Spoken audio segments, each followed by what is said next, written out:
Ադրբեջանն ու Հայաստանը պետք է ցուցադրեն խաղաղ համակեցության ավելի շատ արդյունքներ։ Այս մասին Դավոսում Եվրասիայի տնտեսական ինքնության սահմանումը թեմայով քննարկման ժամանակ ասել է Ադրբեջանի նախագահ Իլհամ Ալիևը։ Նա նշել է, որ Հայաստանը Ադրբեջանից թույլտվություն է խնդրել իր բեռները Ռուսաստան տարանցելու համար։ Մենք հայկական կողմից ստացել ենք խնդրանք Հայաստանից Ռուսաստան տարանցում ապահովելու համար։ Այսպիսով մենք ունենք փաստացի եւ միակողմանիորեն բացված միջանցքներ։ Ճիշտ է, փոխադրումներն անցնում են Վրաստանով, բայց մի օր այդ երթուղին նույնպես կանցնի Հայաստանով։ Կգա այն օրը, երբ հայկական բեռները կանցնեն անմիջապես Ադրբեջանի տարածքով, եւ այդ օրը հեռու չէ, ընդգծել է Ադրբեջանի նախագահը։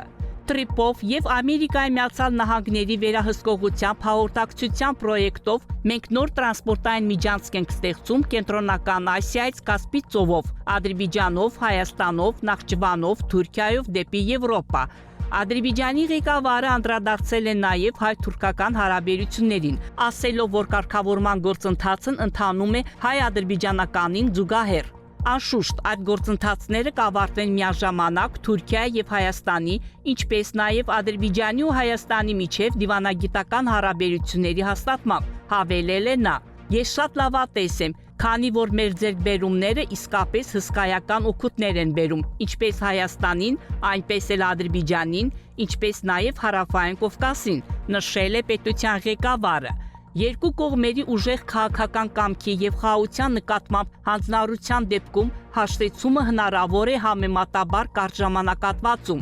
Այնինչ ստորագրվել է Վաշինգտոնում, այժմ վերածվում է գործնական արդյունքների։ Մենք ոչ միայն խաղաղության մեջ ենք ապրել ընդամենը 5 կամ 6 ամիս եւ վայելել այդ իրավիճակը, այլև ոչ Հայաստանը, ոչ էլ Ադրբեջանը, որպես անկախ պետություններ, երբեք խաղաղության մեջ չեն ապրել, նշել է Ադրբեջանի նախագահը։ Ինչպես նշեց նախագահ Ալիևը, մենք քաղաքական կամք եւ խիզախություն ենք դրսեւորել հանուն խաղաղության։ Այս մասին Դավոսում Եվրասիայի տնտեսական ինքնության սահմանումը թեմայով քննարկման ժամանակ ասել է Հայաստանի նախագահ Վահագն Խաչատուրյանը։ Մենք ապրում ենք մի իրավիճակում, որը չենք տեսել ավելի քան 30 տարի։ 2 տարի կամ նույնիսկ 1 տարի առաջ անհավատալի էր մտածել, որ մենք կարող ենք հասնել այս իրավիճակին։ Հիմա Ադրբեջանից բեռները Վրաստանի տարածքով գնում են Հայաստան, եւ ես վստահ եմ, որ մի օր մենք կարողանանք դրանք տեղափոխել անմիջապես մեր տարածքով։ Դա թույլ կտա ուղիղ տրանսպորտային հաղորդակցություն հաստատել Ադրբեջանի եւ Հայաստանի միջև եւ հաղթահարել 90-ականների խնդիրները։ Ամենակարևորը մենք առաջ ենք նայում։ Եթե կենտրոնանանք անցյալի վրա եւ փնտրենք տեղի ունեցածի պատճառները, մենք բաց կթողնենք հնարավորությունները։ Մենք գնահատում եւ գիտակցում ենք դա։ Ինչպես նշել է նախագահ Իլհամ Ալիևը, մենք պետք է սովորենք ապրել խաղաղության մեջ եւ կարող եմ հավաստիացնել, որ մեզ համար դա նույնպես անսովոր եւ նոր իրականություն է, ասել է Հայաստանի Հանրապետության նախագահը։ Նա նշել է, որ Ադրբեջանի եւ Հայաստանի ղեկավարներն արդեն իսկ ցույց են տվել խաղաղության հասնելու քաղաքական կամք եւ համարձակություն։ Շնորհակալություն եմ հայտնում Ադրբեջանի ղեկավարությանը, անձամբ նախագահ Իլհամ Ալիևին, ինչպես նաև Հայաստանի վարչապետ Նիկոլ Փաշինյանին խաղաղությանը հավատարիմ մնալու համար, ասել է Խաչատուրյանը։ Ադրբեջանը Հարավային Կովկասի միակ երկիրն է, որը թիրապետում է էներգետիկ ռեսուրսների եւ արտահանում դրանք տարածաշրջանի այլ երկրներ։ Այս մասին հայտարարել է Ադրբեջանի նախագահ Իլհամ Ալիևը Դավոսում Եվրանյուսին տված հարցազրույցում։ Վրաստանն արդեն երկար տարիներ էներգետիկ ռեսուրսներ են ներմուծել Ադրբեջանից եւ այժմ նաեւ Հայաստանը։ Ինչի վերաբերում է Եվրոպային եւ Եվրամիությանը, մեր էներգետիկ համագործակցությունը շարունակում է ընդլայնվել։ Մենք արդեն բնական գազ ենք մատակարարում 16 երկրների, որոնցից 10-ը Եվրամիության անդամ են։ Մենք ունենք ռեսուրսներ, որոնք տրանսպորտային համակարգ ժամանակակից խողովակաշարեր են։ Մենք լավ հարաբերություններ ենք պահպանում շատ եվրոպական երկրների հետ։ Նրանց համար սա իրենց էներգետիկ անվտանգությունը ամրապնդելու միջոց է, հավելել է Ալիևը։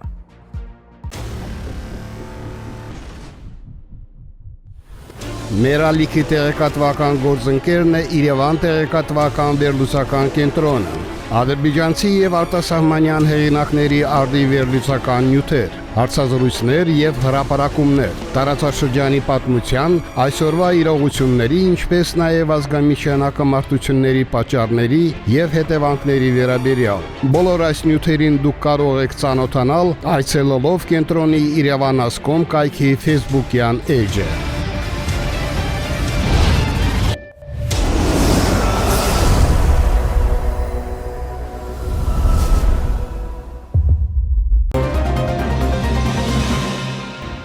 Ադրբեջանն ընդունել է Ամերիկայի Միացյալ Նահանգների նախագահ Դոնալդ Թրամփի Գազայի խաղաղության խորհրդի հիմնադիր անդամ դառնալու հրավերը։ Ասվում է Ադրբեջանի արտաքին գործերի նախարարության հայտարարության մեջ։ Ադրբեջանն ինչպես միշտ պատրաստ է ակտիվ ներդրում ունենալ միջազգային համագործակցության, ինչպես նաև խաղաղության եւ կայունության ամրապնդման գործում, ասվում է հայտարարության մեջ։ Հունվարի 16-ին Միացյալ Նահանգների նախագահը հայտարարել է իր ղեկավարությամբ նոր միջազգային մարմնի խաղաղության խորհրդի ստեղծման մասին։ Այս կառույցի միանալու պաշտոնական հրավերներ ըստ ոչ տեղեկությունների ուղարկվել են գրեթե 60 երկրի։ Դրանց թվում են մի քանի նախկին խորհրդային հանրապետություններ, այդ թվում Ղազախստանը, Ուզբեկստանը եւ Բելարուսը։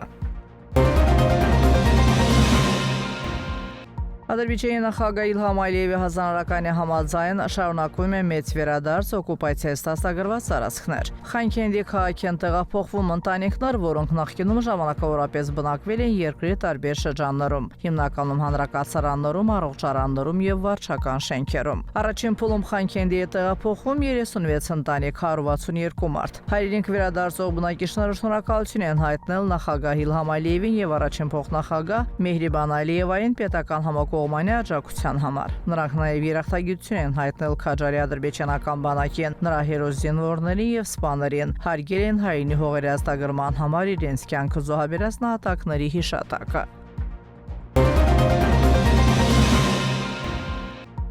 Հայաստանի քաղաքացիները ահազանգում են երկրի երկրորդ խոշոր քաղաքի Գյումրիի կենտրոնում ծովից ծով Հայաստանի քարտեզով հենապետ է կառուցվում, եւ այս ամենը իրականացվում է այն ժամանակ, երբ Ադրբեջանի եւ Հայաստանի ղեկավարները ձգտում են խաղաղություն հաստատել երկու երկրների միջև։ Սա նրա վառապացույցն է, որ ընդդիմադիր շրջանակները շարունակում են բորբոքել կրքերը եւ սրել իրավիճակը։ Այս ամենի ֆոնին Դավոսում կայացած Եվրասիայի տնտեսական ինքնության սահմանումը խորագրով պանելային քննարկման ժամանակ Ադրբեջանի եւ Հայաստանի նախագահները Իլհամ Ալիևը եւ Վահագն Խաչատրյանը խաղաղության կոչով են հանդես եկել։ Նշեմ, խնդրի վերաբերյալ Civic News-ի թղթակիցը զրուցել է Գյումրու ավականու քաղաքացիական պայմանագիր խմբակցության քարտուղար Քնարիկ Հարությունյանի հետ։ Թե ինչ են որոշել նման այսպես քարտեզ տեղադրել, ինձ համար պատճառները անհասկանալի են եւ նաեւ նշեմ, որ ավականու հետ որևէ քննարկում չի եղել, միայն Գյումրու հնգամիազարգացման ծրագրում մեկ տողով նշված էր, որ պատմական քարտեզ պետք է տեղադրեն հրապարակի տարածքում։ Քարտուղարի խոսքով անընդունելի է նման քարտեզ տեղադրել քաղաքի կենտրոնում, որևէ մեկը չի կարող իր ցանկությամբ որոշել։ Հուշակթողները այս կամ այն տեղում կարող են հայտնվել թե ոչ, նշել է Քնարիկ Հարությունյանը։ Քարտեզը պատկերում է ծովից ծով Հայաստանը եւ սա թերևս իրենց հայրենասիրական, այսպես ասած, նկրտումներն են, որոնք փորձում են այդ կերպ արտահայտել, բայց վաղուց ժամանակն է, որպեսզի Հայաստանը գետնի վրա սիրեն, իրական Հայաստանի մասին հոգ տանեն։ Քնարիկ Հարությունյանի խոսքով, չնայած նախարարության մերժմանը, վերոնշյալ հենապետը թեև կիսավարտ վիճակում, բայց դեռ գտնվում է Գյումրիի կենտրոնում։ Ինչպես տեսնում ենք, հայ ազգայնամոլները, ովքեր երկար տարիներ ձգտել են ստեղծել ծովից ծով Հայաստան եւ չեն կարողացել հասնել իրենց բաղձալի երազանքին, որոշել են ստեղծել ինչ-որ քարտեզ։ Այսօր ծովից ծով Հայաստանի ստեղծման գաղափարով տարապող այդ մարդկանց միայն մի բան է մնում՝ նայել կիսավարտ վիճակում գտնվող այսպես կոչված քարտեզին եւ հասկանալ, որ անverջ պատերազմելու եւ ուրիշի հողերը գրավելու երազանքը նրանց ոչ մի լավ բանի չբերեց։ Ընդհակառակը Հայաստանը եւ հայ ազգը կանգնեցրեց անդունդի եզրին։